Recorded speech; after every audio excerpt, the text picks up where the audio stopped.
Hello, you lovely lot, and a massive welcome. Today, we're diving into a fascinating survey that reveals the top 10 most miserable names in the UK. Could your name be on the list? Let's find out. Now, I know what you're thinking. A survey? About miserable names? Who comes up with this stuff? Well, someone did, and frankly, I'm intrigued. It's like a little peek into the national psyche, isn't it? Or perhaps just a bit of a giggle. Now, before all the Sarahs, Davids, and Olivias out there start feeling too smug, remember, misery loves company, and this list might just surprise you. We're talking names that, according to this very serious piece of research, are apparently dragging their owners down into the dumps. Is it the sound of the name, the famous people who share it, or is it just a load of old nonsense that we can all have a good laugh about? Let's see. Right, kicking things off at number 1, the gold medalist of gloom, the champion of chagrin is Victor. Yes, Victor. Victor tops the list as the most miserable name, perhaps thanks to the famously grumpy Victor Meldrew from the 90s sitcom One Foot in the Grave. And honestly, can we be surprised? The poor chap, Victor Meldrew, bless his cotton socks, practically became the poster boy for perpetual dissatisfaction. Every time you hear Victor, you can't help but picture him, can you? Surrounded by a series of unfortunate events, muttering, "I don't believe it," under his breath. It makes you wonder, doesn't it? Were there happy-go-lucky Victors before Mr. Meldrew graced our screens? Imagine being a young Victor in the playground. Oh, here comes Victor. Wonder what he's complaining about today. It's a heavy burden for small shoulders. Perhaps parents who named their sons Victor post-1990 were either blissfully unaware or had a very, very specific sense of humor. Or maybe they just hoped their little Victor would reclaim the name for joy. So, if you're a Victor, first of all, I'm sorry. Secondly, tell us, is it true? Are you secretly seething, or are you out there proving the world wrong, one cheerful grin at a time? All right, moving swiftly on, or perhaps not so swiftly if you're one of our next names, we have a three-way tie for the silver medal in the Misery Olympics. And one of those sharing the not-so-coveted second spot is Susan. Susan comes in second, sharing the spot with Nigel and Karen. Is it the name or just a coincidence? Now, Susan, it's a classic, isn't it? A perfectly respectable name. You probably know a Susan. Your mom's friend Susan, your old teacher Susan. They always seemed fine, didn't they? But miserable, second most miserable, that's quite a statement. What is it about Susan that lands her so high on this list of lamentation? Is it the quiet sigh embedded in the syllables? Susan. Susans are often seen as reliable, dependable. Perhaps they're just tired of being everyone's rock and secretly yearn to run off and join the circus. Or, and here's a thought, maybe the Susans who responded to this survey were just having a particularly bad day. It's not like Susan has a famously grumpy TV character attached to it like poor Victor. So, to all the Susans listening, we see you. We acknowledge your alleged second-place misery. Let us know, Susans. The world, or at least our little corner of YouTube, wants to understand. Sharing the podium of pessimism with Susan and Karen, we find Nigel. Maybe it's time for a name rebrand? Oh, Nigel. It conjures up certain images, doesn't it? Nothing wrong with that, of course. But does it scream joie de vivre? Nigel. It has a slightly formal ring to it. Are you secretly plotting a revolution of joy to reclaim your name? Chapter 4. Karen, can she speak to the manager of misery? And completing our triumvirate of second-place sorrow, it's Karen. Karen, often the subject of memes, shares the second spot for the most miserable name. The name itself has become a global shorthand for a very specific type of, shall we say, assertive individual. There must be millions of perfectly lovely, calm, and collected Karens out there. This survey suggests that all this negative press is making people named Karen feel, well, miserable. It's a heavy cross to bear, being the unwilling face of 1,000 memes. Is it time to reclaim the name? Chin up, Karens. This too shall pass. Or maybe it's time for a new meme to take over. Chapter 5. Mark making his mark on the misery list. All right, moving down the list, but still firmly in the top 5, we have Mark. Mark takes the 5th spot. Do you know a Mark who fits this description? Mark seems like such a straightforward, no-nonsense kind of name. Solid, dependable, doesn't cause a fuss. So why, oh why, is Mark languishing in 5th place on the misery index? Is it possible that Marks are just too Normal?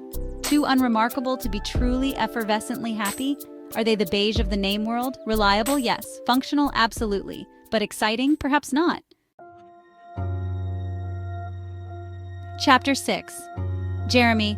Oh, Jezza, feeling blue. Sliding into the 6th position on our chart of cheerlessness, we find Jeremy. Jeremy is 6th on the list. Is it the name or just bad luck? Jeremy. It's a name that can evoke quite different images, can it? There's the slightly bookish, perhaps a bit sensitive Jeremy. Then there's the more robust, sometimes controversial Jeremy. But according to this survey, whichever type of Jeremy you are, you're apparently more prone to melancholy than, say, a Kevin or a Barry, who surprisingly aren't on this list yet. Could it be that Jeremys are often deep thinkers? People who ponder the complexities of the world and as a result find themselves a little weighed down by it all? It's said that ignorance is bliss, so perhaps the Jeremys are just too darn smart for their own good. So Jeremys, what's the verdict? Are you weighed down by the woes of the world? Or are you secretly chuckling at this survey from your comfortably appointed, intellectually stimulating homes? Coming in at number 7 on our hit parade of heartache, it's Clive. Clive comes in 7th. Maybe it's time for a name change? Clive. It's a strong name, isn't it? Sounds a bit like Cliff or Cleve. It has a certain solidity, a no-nonsense, almost abrupt quality. But apparently that solidity might be masking a secret sorrow. 7th most miserable? That's quite a specific level of unhappiness. What is it about Clive? Is it the sound? That QL at the beginning? It's a bit of a clunky sound, isn't it? Like two things bumping together. Clive. It doesn't exactly sing. Or perhaps it's just one of those names that hasn't been fashionable for a while. So the Clives out there are feeling a bit out of step with the times. Could it be that Clives are often quiet, introspective types and their reserved nature is being mistaken for unhappiness? They're not miserable, they're just mulling things over, deeply. So, Clives of the UK, we're looking at you. Are you harboring a secret sadness, a quiet discontent with your 7th place ranking? Or are you perfectly content, thank you very much, and this survey is talking utter balderdash? Chapter 8. Hassan, an unexpected entry in the unhappiness stakes. At number 8, we have a surprising name on the list of miserable UK names, Hassan. It's a beautiful name, meaning handsome or good. So why is it on this list? Could cultural disconnect or mispronunciations affect their happiness? Hassans, we'd love to hear your perspective. Chapter 9. Geoff, not Geoff, and apparently not too cheerful. Nudging in at number 9, it's a name that often comes with a spelling clarification, Geoff. That's Geoff. Geoff is 9th. Is it the name or just a stereotype? Poor Geoff. Not only does he have to potentially spell out his name countless times, but now he's also officially one of the UK's top 10 most miserable monikers. What is it about Geoff? Is it the slightly old-fashioned feel? Like Nigel and Clive, Geoff had its heyday a few decades ago. Does being a Geoff in the 21st century make you feel like a relic from a bygone era? Perhaps it conjures images of shed tinkering, allotment-tending gentlemen of a certain age who might be more prone to a quiet grumble than a boisterous laugh. Could it be the Geoff versus Geoff confusion that slowly grinds them down? Imagine a lifetime of, is that with a G or a J? Oh, you mean Geoff? No, Geoff. It must be wearying. So, Geoffs of Great Britain, tell us your truth. Are you indeed nursing a quiet sorrow, perhaps related to your orthographically distinct name? Or are you perfectly content, perhaps even a little amused, to find yourselves on this list? Chapter 10. Brian bringing up the rear of misery. And finally, rounding out our top 10, it's Brian. Do you know a Brian who fits this? Oh, Brian, it's a name that's been through a lot, hasn't it? From Monty Python's Life of Brian to, well, this. What is it about Brian that lands him here? Or is it just one of those names that feels a bit ordinary? So, Brians, you're the last on our list, but not least in our thoughts. And there you have it, the top 10 most miserable names in the UK, according to one rather intriguing survey. From Victor's Meldrew-esque gloom right down to Brian's 10th place sigh, we've certainly had a journey through the more melancholic side of the name game. Did your name make the list? Or perhaps your uncles, your bosses, or that neighbor who always looks a bit down in the dumps? Let us know in the comments below. Of course, let's remember this is all a bit of fun, isn't it? A name is just a name, and true happiness, or indeed misery, comes from far more than the label our parents gave us. Though, if your name is Victor and you've just had a terrible day, you might be forgiven for thinking otherwise. But hopefully, this has given you a chuckle, or at least something interesting to ponder next time you meet a Geoff or a Susan. Thank you so much for joining us on this exploration of allegedly unhappy appellations.